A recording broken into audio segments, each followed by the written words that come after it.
With the upcoming release of Season 2 of the Fallout series on Amazon Prime on December 17th, 2025, I thought it would be fun to review the first impressions we had of the first season of the show. Hold up your thumb and look to the horizon in this episode of the Implausipod.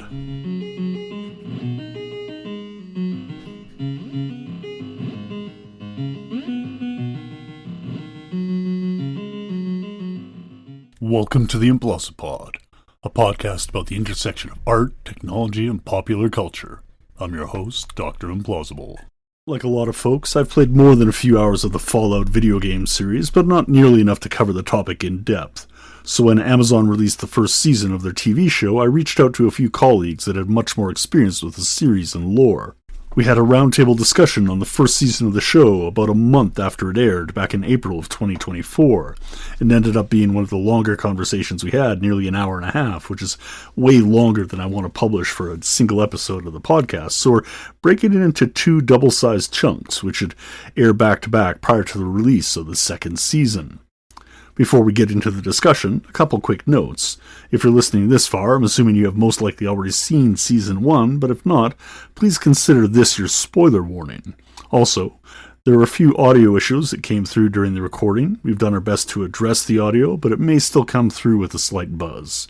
We apologize for that. Okie dokie. That's been enough preamble. Let's get into it.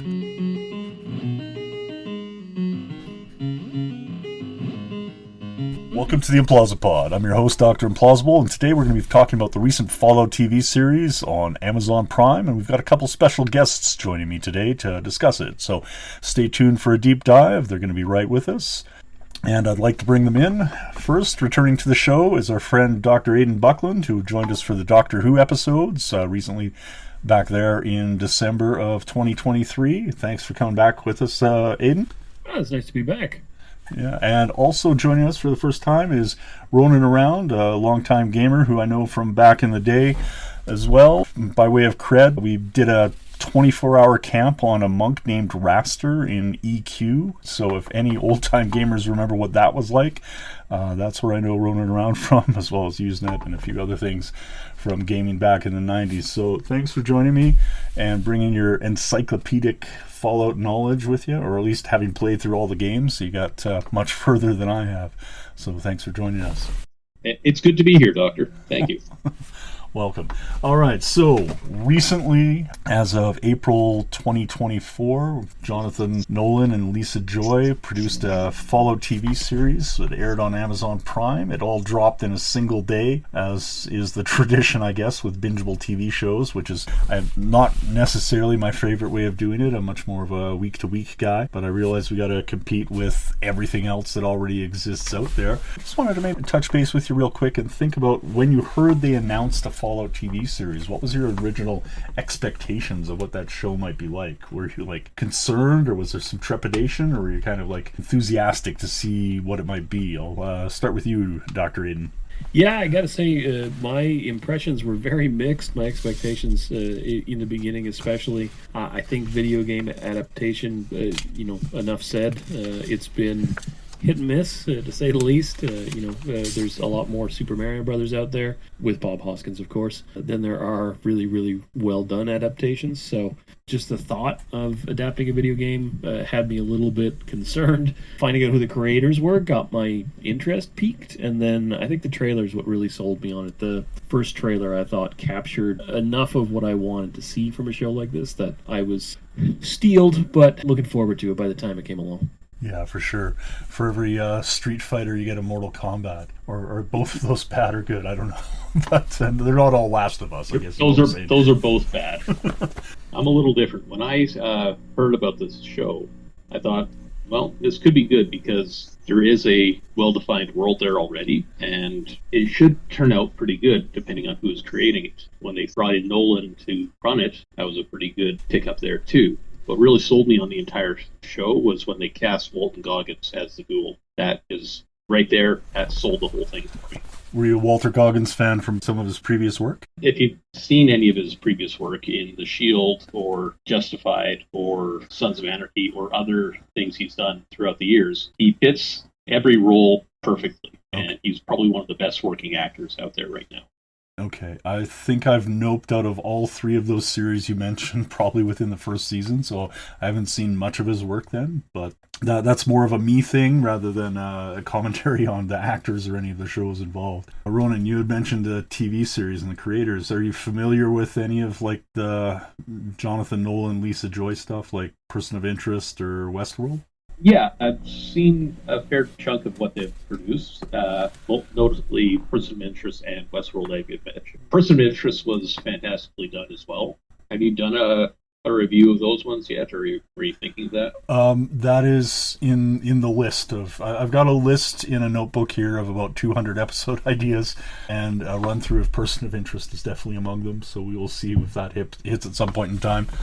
But yeah, I'm definitely a fan. So as soon as I heard they were involved, for me that was kind of the selling point. And again, I had a lot of the same trepidation that I think you did, Aiden, with regards to video game adaptations. And I'll admit to not being as thrilled with the Peripheral as I would have liked.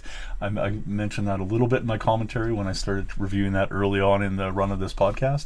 But I was kind of holding out hope.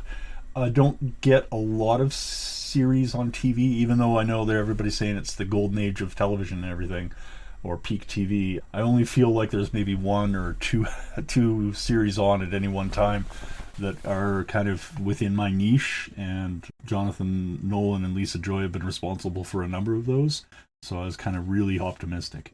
Aiden, did you have any experience with their prior work? Yeah, I've been following a lot of their shows, so I was a latecomer to Person of Interest. I was an early arriver for Westworld, and I was eagerly anticipating The Peripheral, even though I had not read the novel series. The concept itself was interesting, but for me, again, I had kind of a more mixed opinion. I like Person of Interest for me just was too mired in the episodic procedural nature of network television for its first season or so, so it really took a long time to get to the ideas that I found really interesting. Westworld took no time at all to get to the ideas that were really interesting, but then seemed to either get too convoluted or too self-referential, depending on who you talk to.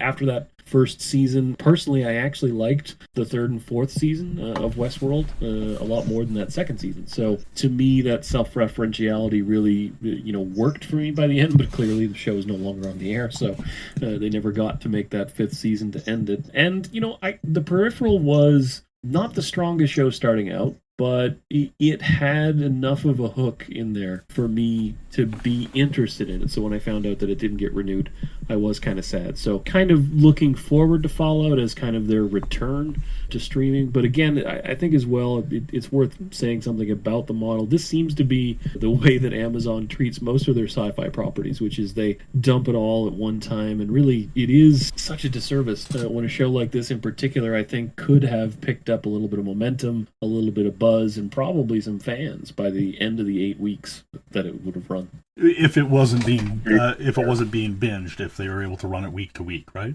Yeah, I think so. Because that would also extend how long people were talking about the show too, right? Yeah, exactly. It dropped a month ago. I guess it was a month ago now, and most people watched it and gone through and forgotten about it already. Well, not forgotten. From my point of view, at least, I'm seeing a lot more people watched it, liked it so much, and decided to start doing playthroughs of the video games. That I'm now seeing a lot of like let's plays or walkthroughs of the Fallout games on YouTube or the other short form video places.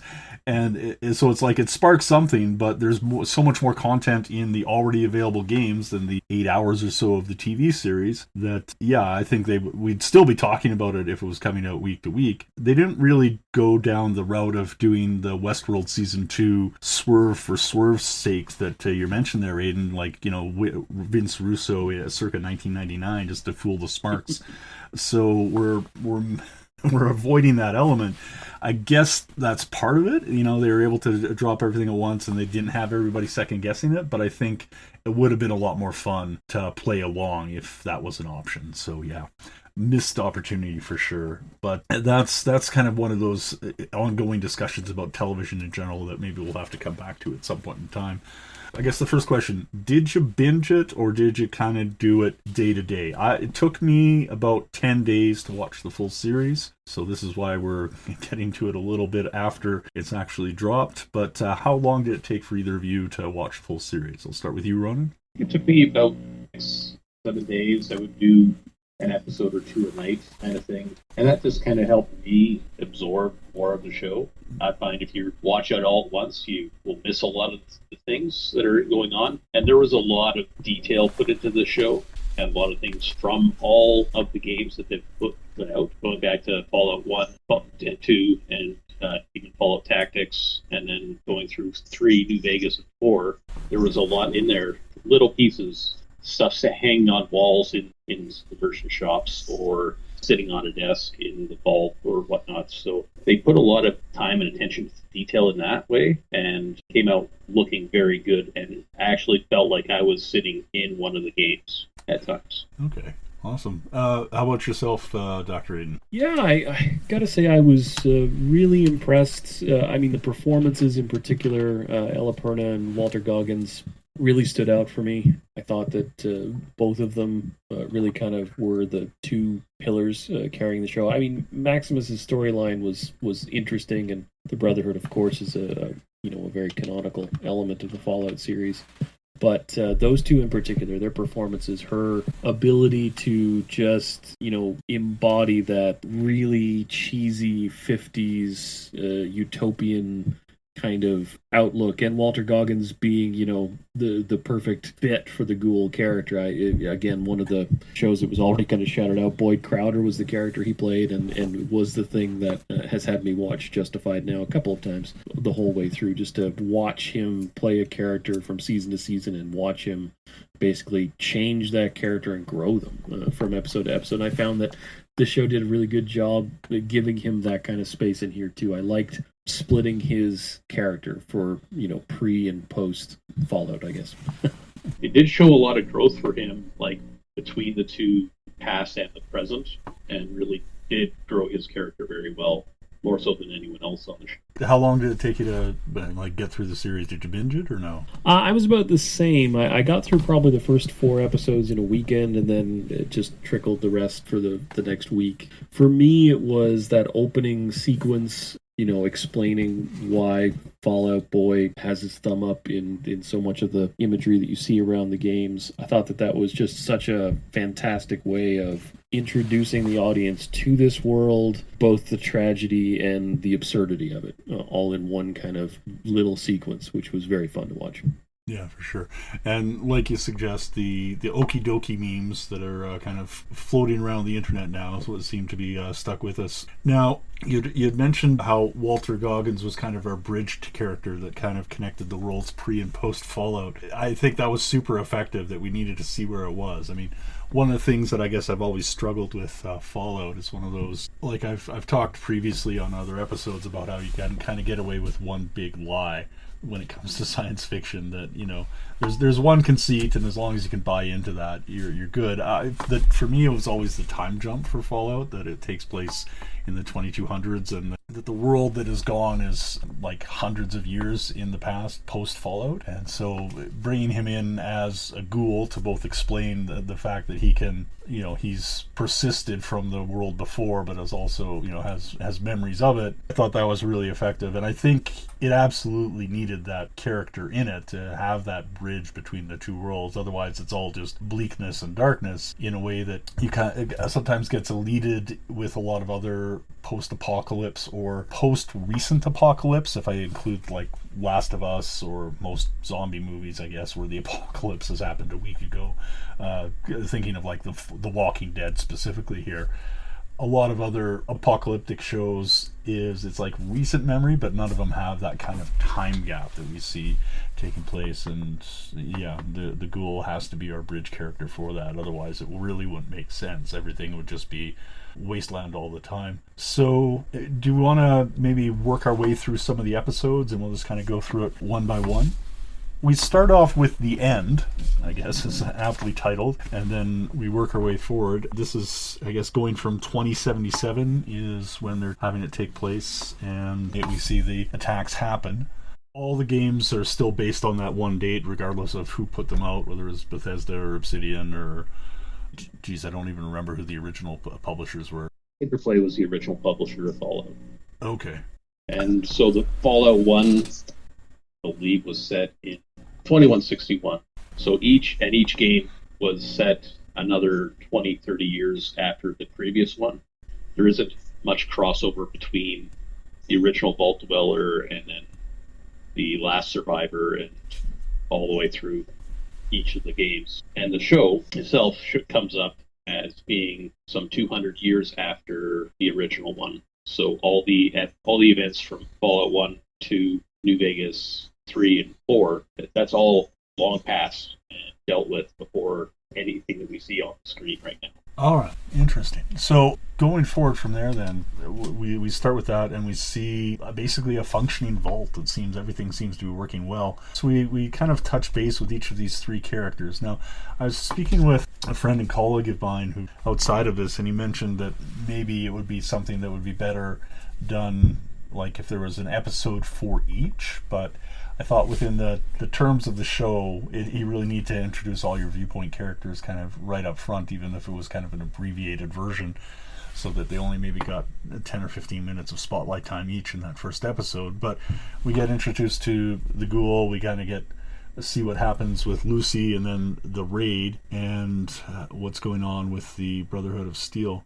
Within each of the episodes, then, we got that idea that there's kind of like a theme for each of the episodes, and obviously the first episode is just the introductions that sets up all the various moving parts, ending with the explosion, cutting off the one vault. But as the raiders take off, what was the high points for each of you? I'll start with you, Dr. Aiden. What did you find out of that first initial episode as an introduction? I think, like I said earlier, the opening scene really, for me, captured the emotional heart of the show. Because the game is very goofy and very dark, and, the humor in it is often done in a way that kind of hides that kind of tragedy that it has befallen this whole world. So to see that through the eyes of a child, to, have that utter panic on the face of Walter Goggins at the party in the beginning, I think that was really a huge highlight for me in the first episode. And then I think the inner workings of the vault, the absurdity of the utopia they've built for themselves, the cousin stuff joke had me laughing out loud. And then, of course, the inevitable turn when it turns out that the people from the other vault are really raiders. All to be expected, especially for someone who's played even just a few minutes of any of the games, but also all really well done in terms of putting it in a way that is congruent with what we've seen in the games, capturing some of the humor from it, but also doing those things that a TV show has to do in terms of drama and getting us invested in characters. And Ronan, how about yourself? I agree that it was like the setup at the beginning of the show was very well done, and probably the best nuclear explosion caught on screen since Terminator 2 or Terminator. Terminator 2 had the good one. Yeah, that's when hell went boom. Yeah, so that was good. Another point that tied it very well into the existing game structure is when they kind of introduced Lucy and running her through the vault. It was a lot like the character creation sequence for Fallout 3. You see her in the nursery at the beginning and kind of going through experiencing and learning all the things she's going to learn through her life to be a good vault citizen going forward. And then the problem happens with the raiders coming in. Everything in the first opening sequence, everything is very true to the original concept of the game. Like the vault looks like it does aesthetically to Fallout 1, 2, and 3. And the vault uniforms and the Pip-Boys are all actually looking like they were exactly made for the game. Awesome. So speaking of the character creation, I didn't quite catch that. Did it indicate that Lucy was trying to take the persuasion perk there? Because I thought that's what perks did each of the characters have? I didn't see anything odd with selecting perks that kind of triggered that, but it was just the feel that that scene gave me of walking through the first character creation on Fallout 3. But it is, we're all agreed that Lucy did take persuasion, right? Or whatever the Pip-Boy version of that is, eh? I think it's charisma. Be Charisma? the C in special. Okay. Well, her charisma stat was high out of special. She has the good natured trait. Oh, okay. So good-natured and a high charisma build. Does that actually work in the game, or is that just... Depending on how you want to play the game at the beginning, sometimes it does, sometimes it doesn't. Yeah, that just increases your degree of difficulty, though? Pretty much. As you well remember with games that made in the 80s and 90s, success was not always guaranteed. And you could go through and have picked completely the wrong things to do and never be able to complete the game that way. Yeah, okay. When you spec for a persuasion build, and no matter what you do, you still have to shoot the super mutant at the end, so you might as well have just got combat monster. Yeah, fair enough. You cannot talk down the super mutant. All right. Well, unfortunately, we didn't see one in this series, but, well, let's cross our fingers. We'll put a pin in that, and we'll talk about that a little bit later. Aiden, did you see if there was anything particular in the way of perks for either Maximus or the Ghoul? Yeah, I had a colleague actually mention this, and I thought it was a really neat way of thinking about the show. It's almost as though the show's three protagonists were providing you a way of seeing kind of a character in the Fallout series at three different stages of the game. So Lucy, of course, is the starting out character.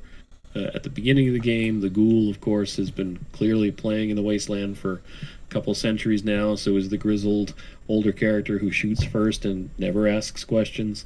And Maximus, it seems, is that middle-of-the-road character. He's clearly had some training, he's clearly comes along in the Brotherhood of Steel, but he's still got a way to go. Fair enough. Well, as we've got a little ways to go, why don't we move on to the second episode? And I think this is the one that kind of sold it for me. I was on board for the first one, but then the second one was where everything kind of came together. And I think a big part of that was Michael Emerson's character, who I really enjoyed. He was never really a lost guy, but I did like his work in Person of Interest. Before we get off of episode 1, there's one cool scene with the introduction of the Ghoul in the current timeline. When he's being dug out of the hole by some hooligans, they pull him out of the hole, and in that scene you get a nice little callback to Justified action, because the guy playing Poncho is McKelty Williamson, who played Limehouse in Justified. And in Justified, Boyd Crowder and Limehouse had a number of very good confrontations, usually with Limehouse getting the better of Boyd Crowder. So they bring this one in and finally turn the tables for him. Okay. Do you think he had that written in his contract? Maybe, but whoever the casting agent was for that deserves an extra bonus, because that scene was pretty good all around. It had a wonderful other piece of lore from the game brought in, which was the introduction of the junk jet. As you see that when they come to dig him out and they attack the guards, and the guard ends up with a baby doll's arm in his head. Okay. So, but the junk jet was a manufactured piece of equipment or a weapon you could build in New Vegas, where you load it up with whatever junk you find in the wasteland, shoot at your target.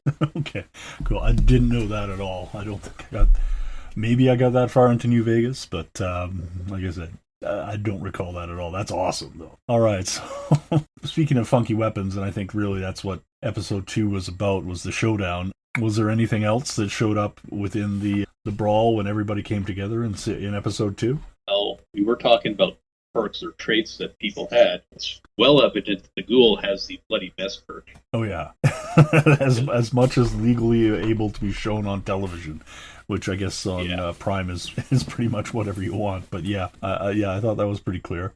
Can you explain a little bit about the group that Michael Emerson's character was working for there? The Enclave? That's the Enclave. Okay, yeah. Basically, the Enclave, they're a paramilitary group and scientists, much like the Brotherhood of Steel. And the Brotherhood of Steel and the Enclave are basically different sides of the coin, I guess. The Brotherhood being more religious fanatics, and the Enclave's more of the leftover structure of the government or military at the time the bombs dropped. So they had their infrastructure set up and protected before they took over what they found. And this is my understanding of them, at least. through a lot of the games, they are one of the antagonists behind everything else that's trying to kill you in the wasteland. Okay. And as is shown later on, that Vault-Tec is up to some nefarious doings on their own there. Yeah. Dr. Aiden, how about you? Was there anything that stood out to your eyes for episode 2? I definitely think the convergence of all of our characters and our MacGuffin all in the same place at the end was nice. Personally, I felt as though these first 2 episodes in particular, you could have taken Maximus out of it and have him be kind of a flashback character halfway through the season. Like, we still could have had that little showdown with a random Brotherhood of Steel armor showing up and getting bested by the ghoul, and then go back and tell all of his story at a point where it becomes more meaningful in the grander scheme of things, because by then, the head would have been lost and all those other sorts of things. I found that his part of the story, and Moden, the actor who plays him, did a fantastic job, but it just felt like his particular narrative was really kind of a drag in these first 2 episodes. So for me, the second episode was kind of a miss because it does focus so much on just how much it sucks to be part of the Brotherhood of Steel as a squire. Okay, so maybe not a 10 out of 10. I want to clarify, was Michael, I guess it's Dr. Siggy Wiltz. I'm just checking. Like, he injected something into his own neck. What exactly was that? Spoilers. Yeah, spoilers. I don't know. So, is he a robot or an android, or? We get the reveal at the end of this season, but essentially it seems as though something that would be kept alive accessible as long as it was in his cortex, but didn't need his body to be living to be accessed. Okay, so some kind of memory implant or something. Yeah. So is this like a Johnny Mnemonic kind of cyber implant or something? I guess so. Okay. Your guess is as good as mine. I think the takeaway here as we're walking through to the end of it is, and I was really kind of surprised by this, they actually ended with him begging Lucy to cut off his head, and this is what we're getting up to. I thought initially going into the series and hearing that Michael Emerson, the actor, would be involved with it, I thought he might be more involved like throughout. I thought we'd be kind of a viewpoint character. So I was a little bit shocked, even after they kind of got him a new leg to kind of get him out into the wilderness there, that they actually went down the road of going at his neck with the chainsaw there to conclude the episode. So yeah, that one kind of took me aback, but I mean it again in line with the series, absolutely, but wow, I was not expecting that. It was just kind of, I thought they'd keep on going. And I guess we also had Michael Rapaport have a very brief cameo before getting taken out by the bear as well. So moving on then, now that we have the head and Lucy is heading off into the wilderness, the next episode would be all about, well, I guess the battle for the head, or everybody tracking down the head, but also the mutant creature. I kept my old D&D head keeps thinking about calling it a froghemoth, which was a monster that originally appeared in 1979 in the Expedition to the Barrier Peaks. If we've got anybody listening that remembers that far back, it was called the Gulper. It's not in the game anywhere, so they made it for. Sorry, it's not in the game that I've seen. It might be in '76, but it was called a Gulper, and it's about the only real monster we see other than the Yaogwai that beat up Knight Titus and allowed Maximus to take over that role. That's the mutated bear. The mutated bear, okay. So a Mogwai. Yaogwai. Okay, thank you. I'll have to do some more digging into Fallout monster manual here and see exactly what each is. I mean, but that kind of goes with it. I mean, aside from a couple of the robots that I think that came up in the next episode, by and large, we're not seeing mutated critters. We're just getting the humans and a few of the ghouls and their interactions. It isn't really about the creatures nearly as much. Were you expecting more critters throughout the series, or no? I expected to see more of some of the very deadly wildlife that inhabits the wasteland here. That might have been too much for CGI budget or the full effects budget for the series. So hopefully they hit more in the next season. You alluded to one that we haven't seen, and there's a couple more I definitely want to see. Yeah. Is that part of it, or is that just kind of like an unspoken thing? Like we have these set pieces occasionally with her running into a farmer, or that the what would you call him? The traveling salesman type guy. And so we have these various random encounters, but it isn't like non-stop like raiders throughout the wilderness here. The wilderness is actually fairly open. It seems like for a large part of it, she was walking through it relatively unscathed. Like, Dr. Siggy mentioning that, don't use a fire at night, you're going to have to learn to adapt to it. But aside from a few incidents, it seems a lot of it was, it wasn't the non-stop encounters that you're more expecting to see in the video game. So it was kind of tailored to that episodic version. Like, okay, this episode, there's going to be this event. Like, in episode 4, we have the ghouls, and we get the introduction to Matt Berry's robot voice, and I guess Matt Berry himself briefly in a flashback. So we're getting that sense that there's a lot going on, but it's not like a never-ending number of encounters. It's more like various set pieces. So yeah, in episode 4 then we get that encounter with the ghouls where Lucy is traded to them and has to make her way out.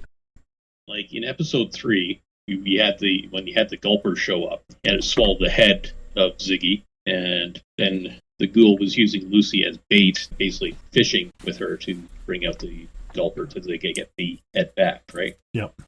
So I'd say episode 3, the thing that stood out to me the most is, of course, the ghouls' version of the Wasteland's golden rule: thou shalt get sidetracked by bullcrap every time. Which I thought was such a great way to describe most of these kind of open world RPG games. Yeah, I think I've put 100 hours into New Vegas if I look at my Steam account here. I haven't finished it. I don't think I've got anywhere close to like the main plot line kind of comes in and out on occasion, and I'm like, oh, what's this over here? So I think, especially when it comes to Fallout, the Fallout games, or Bethesda games in general, it's just like, what? There's a plot? No, I'm just off here doing things, which is, at least for my experience with Bethesda, has been taking place since I started playing Daggerfall back 20 years ago or more. Exactly. I've got to go do this for an hour. Yeah, exactly. Good thing there's fast travel. One other piece is in episode 3, you did have back in Vault 33, they had found out that they had a water chip failure. Okay, yeah. And that was a callback to the plot for Fallout 1, where the original Vault Dweller had to leave the Vault 13 to go find a water chip to replace the one that they had that was failing. Okay, so that was the inciting incident for the entire series then. Basically, yes. I just said that was a very good callback there at that moment. And as I mentioned earlier, is part of their very good attention to detail with the lore of the Fallout universe. So we know that the writing team and the producers and basically everybody involved is fans, and that attention to detail kind of comes through into the storytelling. So we know that there's going to be stuff for us, or we know that at least they're invested with trying to, capture that look and feel, that they want to do right by the property, right? That they're not just strip mining it for nostalgia or a plot or something which is probably the reason, as Dr. Aiden mentioned, that so many of the other video game properties and adaptations are so horrible, is that they're just like, oh, here's some IP, how big of a market can we, what's the market share on this, and how big of a sales do we think we can get from it? Here we had some real loving work being done on the series in ways that we're not seen with, Doom the movie or anything else like that, which just came back to my mind for some reason. Starring The Rock, also, for some reason. In a way, it's a lot like the Witcher series, as that was a fairly well done adaptation, mostly because your lead actor there, Henry Cavill, was a fan of the game and wanted to make sure it was done properly. Okay. So yeah, you need people involved that can do the adaptation, but still want to bring it to life in the proper way. So yeah, that goes a long way. Well, that makes me somewhat hopeful for if we ever see the light of day of the Warhammer 40,000 series that he's reportedly involved in. But again, that might be a long way off too.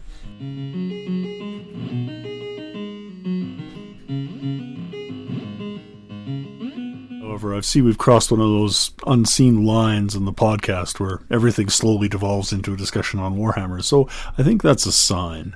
We'll take a quick break here, as this is about as long as I want to have an episode for, preferring 20 to 25 minutes for a normal episode and up to 45 minutes for a double-length one. Gentlemen, thanks for joining us. Thanks for having me. Awesome. We'll be back to wrap up our discussion on Fallout Season 1 in a couple days. Please join us then.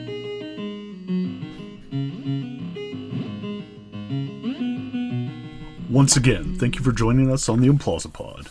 I'm your host, Dr. Implausible. You can reach me at drimplausible@implausipod.com, and you can also find the show archives and transcripts of all our previous shows at implausipod.com as well. I'm responsible for all elements of the show, including research, writing, mixing, mastering, and music, and the show is licensed under a Creative Commons 4.0 share-alike license. You may have also noted that there was no advertising during the program, and there's no cost associated with the show. But it does grow from word of mouth of the community, so if you enjoy the show, please share it with a friend or two, and pass it along. There's also a Buy Me a Coffee link on each show at implausipod.com, which will go to any hosting costs associated with the show. Over on the blog, we've started up a monthly newsletter, so consider signing up, and I'll leave a link in the show notes. Until then, take care and have fun.